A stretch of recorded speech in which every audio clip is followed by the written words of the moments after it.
Hello, hi everyone. Good evening, all of you. I'm Sushila. You are most welcome Learn a Moment channel. Today I will discuss about end of ideology. Political science में हम एक जो है topic cover करेंगे end of ideology. तो end of ideology की जो debate है वो कब शुरू हुआ और उसका रीज़न क्या बताया गया, ये उसमें क्या तर्क दिए गए हैं और उसमें इन थिंकर ने अपना थॉट्स रखा, विचार रखे हैं, इसके बारे में डिस्कस करते हैं। छोटी सी लेक्चर रहेगी और आई होप कि ये जो लेक्चर है वो आपके काम आएगा, हेल्प करेगा आपके। तो फर्स्ट ऑफ ऑल हमें एंड ऑफ आइडियोलॉजी को पढ़ने से पहले हमें मेरे माइंड में ये आ रहा होगा कि आइडियोलॉजी क्या है। यानी हमारे माइंड में एक शब्द आ रहा होगा कि आइडियोलॉजी किसको कहते हैं, यानी जो विचारधारा है वो क्या है। तो सिंपल से शब्दों में इसको समझिए कि विचारधारा जो है ना, वो किसी भी समाज में, किसी भी सोसाइटी में एक प्रचलित उन विचारों का एक सेट है जिनके आधार पर किसी विशेष ढंग से वहाँ की जो सामाजिक, आर्थिक, राजनीतिक जो संगठन है उसको उचित अनुचित ठहराता है, यानी बताता है। इसी तरह से एक विचारधारा एक विश्वास है। यानी विचारधारा क्या है, एक आइडियोलॉजी क्या है, एक विश्वास है जिस पे हम फैथ करते हैं। अब वो जो जो वो चाहे वो वैज्ञानिक रूप से सही हो या ना सही हो, यानी जो ये बात कर रहा है, कोई आइडियोलॉजी है, कोई विचारधारा है, वो एक विश्वास का विषय है। फिर चाहे उसका कोई वैज्ञानिकता हो या ना हो, यानी कोई उसका वैज्ञानिक आधार हो या ना हो, ये मैटर नहीं करता। हमें मैटर क्या करता है कि वो विचारधारा को अनुयायी यानी उसके जो फॉलोअर हैं वो अपने आप में सत्य मानकर, उसको ट्रुथ मान करके उसका अनुसरण करते हैं। तो ये है क्या है, आइडियोलॉजी। तो आई होप ये बात समझ में आई होगी। यानी आइडियोलॉजी एक विचारधारा है, एक विचारों का एक सेट है जिसके आधार पे हम अपनी सामाजिक, आर्थिक, राजनीतिक जो संगठन है, ढांचा है, उसको उचित अनुचित ठहराते हैं। और वो ये विचारधारा है जो आइडियोलॉजी विश्वास का विषय, फैथ हम करते हैं। और वो चाहे साइंस को फॉलो करे या ना करे, यानी साइंस के आधार पे बनी हो या ना बनी हो, उसको मैटर नहीं करता है। हम इस विचारधारा के आधार पे, यानी जो अनुयायी हैं, जो फॉलोअर हैं, वो विचारधारा को फॉलो करके वो उसका अपने आप में सत्य मानकर उसका अनुसरण करते हैं। उसके सत्यापन की, उसके वेरिफिकेशन की ज़रूरत नहीं है। तो ये बात याद रखनी है कि हमें, यानी ये भी पता होना चाहिए जब हम एंड ऑफ आइडियोलॉजी के बारे में बात करें तो एंड आइडियोलॉजी है क्या। ठीक, तो अब हम बात करते हैं एंड ऑफ आइडियोलॉजी। तो फर्स्ट ऑफ ऑल 1960 के दशक में एंड ऑफ सॉरी हाँ फर्स्ट 1960 के दशक में एंड ऑफ आइडियोलॉजी का जो डिबेट है वो शुरू हुआ।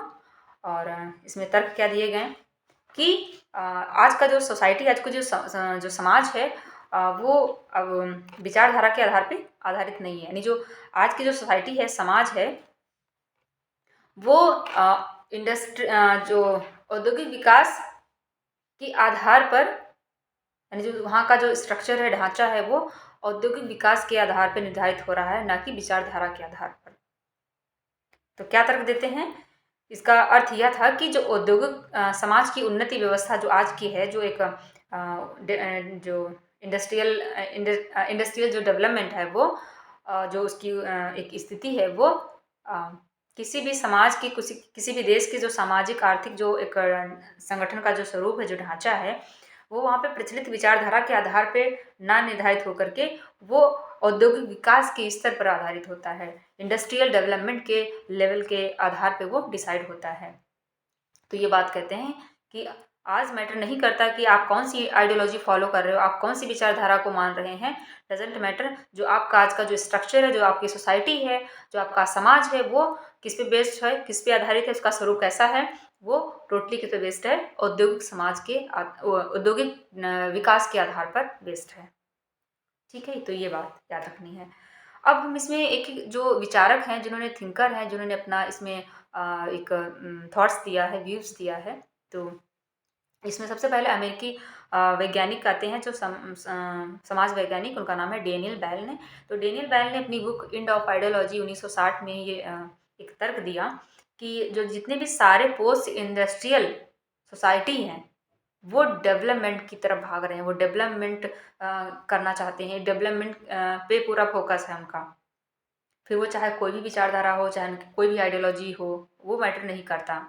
आज सभी का ध्यान किस पे है, वो डेवलप करना चाहते हैं, वो डेवलप की तरफ भाग रहे हैं, वो इंडस्ट्री लगाना चाहते हैं।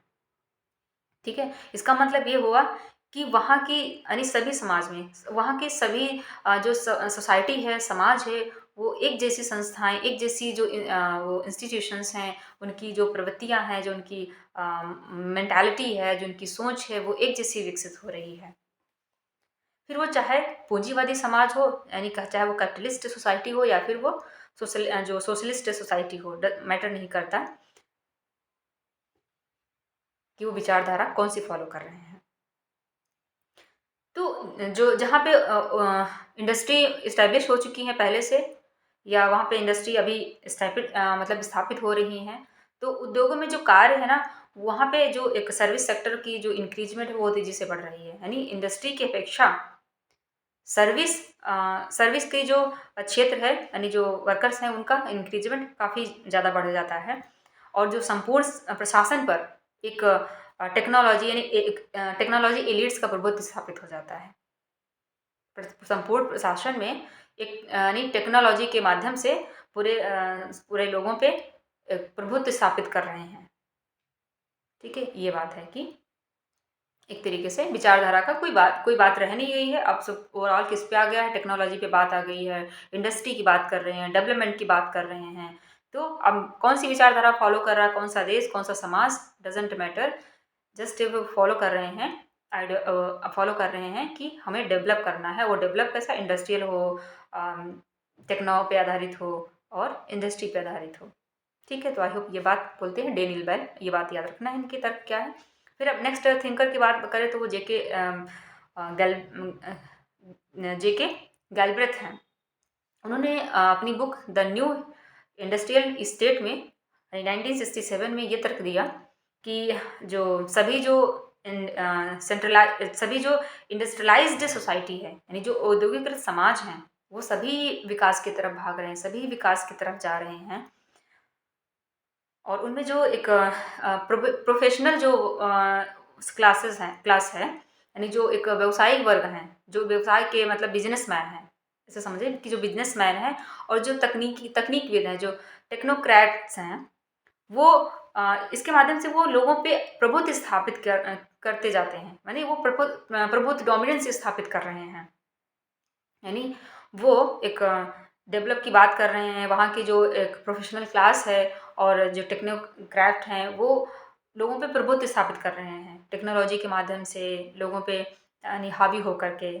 तो ये बात कर रहे हैं और एक तर्क दे रहे हैं यहाँ पे गैल्ब्रेथ हैं, वो कह रहे हैं कि अमेरिका की तरह रूस में भी अब जो है वो अत्यधिक सेंट्रलाइजेशन हो रहा है। यानी वहाँ के भी लोग जो हैं अब अमेरिका की तरह रूस में भी एक ब्यूरोक्रेटाइजेशन की लक्षण दिखाई देने रहे हैं, यानी लक्षण दिखाई दे रहे हैं। अधिकारी तंत्रीकरण का एक बढ़ावा मिल रहा है। तो ये बात करते हैं गैल्ब्रेथ। अब एक और थिंकर हैं, उनके बात है सिमोन लिप्सिट। तो सिमोन लिप्सिट भी बात कर रहे हैं, ये भी समाजशास्त्री हैं, समाज वैज्ञानिक हैं। तो उन्होंने अपनी बुक द पॉलिटिकल मैन में 1960 में ये तर्क दिया था कि जो लेफ्टी और जो राइट है, यानी जो दक्षिणपंथी हैं, जो वामपंथी हैं, वो एक दूसरे के नज़दीक आ रहे हैं। वो एक दूसरे के नज़दीक आ रहे हैं। जो उनकी विचारधाराएं जो अलग अलग थी, अब वो विचारधाराएं पे बेस ना होकर वो एक दूसरे पे नज़दीक आ रहे हैं। उनके कहीं ना जो एक जो सोच है वो एक जैसी स्थापित हो रही है। वो किस लिए? क्योंकि आज के जो समाजवादी हैं वो सर्वशक्तिमान यानी राज्य को लेकर चिंतित हैं, और जो उदारवादी हैं और जो पूंजीवादी हैं, वो विचारधाराओं के जो मतभेद था उसमें विषय केवल इतना रह गया है कि अब वो जो गवर्नमेंट ओनरशिप और जो इकोनॉमिक नियोजन यानी जो प्लानिंग है, किस क्षेत्र को कितना बढ़ाया जाए, कितना कम किया जाए, बस इतनी बात वो कर रहे हैं। यानी उनकी विचारधारा में अब कोई क्या अंतर था क्या नहीं, वो डजेंट मैटर करता है और वो कोई मतलब नहीं है। अब उनका जो हित है, जो एक उनकी जो सोच है, जो उनकी एक जो वर्क हैं, वो एक जैसे हो गए हैं, उनके कार्य एक जैसे हो गए हैं। तो ये था सिमोन लिप्सिट का।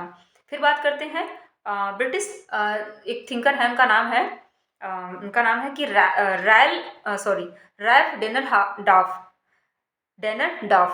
रैल्फ डेनरडाफ ने class conflict in an industrial society में अपना एक मत दिया अपना तर्क दिया कि जो यूरोपीय समाज हैं वो पोस्ट पूंजीवादी समाज की तरफ आ चुके हैं।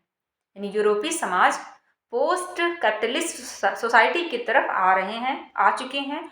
और उनमें जो एक इकोनॉमिक्स, जो आर्थिक संघर्ष था, जो एक राजनीतिक संघर्ष था, अब वो मतलब वो अब स्पष्ट नहीं रह गया है। तो ये थिंकर हैं, ये तर्क देते हैं अपना अपना, ठीक है। तो इनकी बातें याद रखना है। अब जो आइडियोलॉजी के जो थिंकर को जो क्रिटिसाइज करते हैं वो थिंकर कौन से हैं उनको भी देख लेते हैं। जो सीवी मैक्सपर्सन में आते हैं, राइट्स मिल आते हैं, टिटमस आते हैं, तो ये इंड ऑफ आइडियोलॉजी के जो समर्थक हैं उनको क्रिटिसाइज करते हैं। तो सबसे पहले टिटमस ने क्या कहा उसके बारे में, तो ये टिटमस कहते हैं कि जो विचारधारा के अंत के जो समर्थक हैं पूंजीवादी समाज में, वो एक्चुअली वो जो शक्ति का, यानी जो आर्थिक शक्ति के एकाधिकार के जो उसका जमाव की बात करते हैं। एकाधिकार यानी मोनोपोलिस्टिक क्या बोलेंगे, monopolistic concentration of economic power, यानी एक तरीके जो शक्ति का जमावड़ा है, एकाधिकार उस पर बनाए रखना चाहते हैं, ठीक। और जो एक सामाजिक विघटन है, सोशल ऑर्गेनाइजेशन है, कल्चर डेप्रिवेशन है, यानी जो कल्चर का वंचन है, और ये इन सब समस्याओं की वो अनदेखी करते हैं और वो एक तरीके से प्रभुत्व बनाना चाहते हैं। इसीलिए वो इंड ऑफ आइडियोलॉजी की बात कर रहे हैं।